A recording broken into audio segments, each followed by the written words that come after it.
And I just finished all these rugs. I'm about to show y'all the fastest and most efficient way to do your backing on the rugs, and let's get it.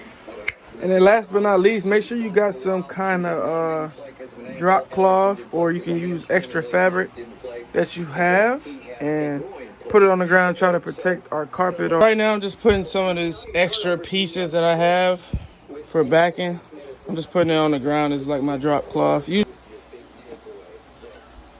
Alright, like I was saying, y'all see I got all my rugs. I want to grab me a putty knife. I usually use the same one, it's not a big deal. Just a regular like dollar putty knife. So yeah, so I'm just gonna put the glue on here, and then as soon as I get done putting the glue on here, I'm gonna take my backing and I'm just gonna put it over the whole frame. Now if you was just doing 1 or 2 rugs, obviously cut, like this is a 4-foot rug, I would cut maybe 4 feet 2 inches a size of the backing, and I just put it on top and then smooth it out. So that's what I'm gonna do.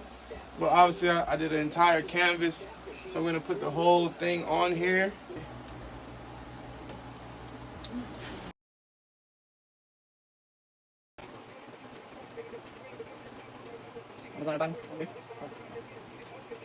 So I got another putty knife, and I'm just smoothing out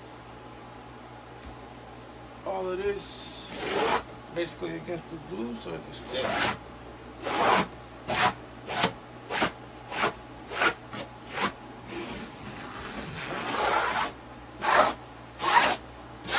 And that's it. Let it dry for whatever the allotted time that your glue states. Mine is 2 days.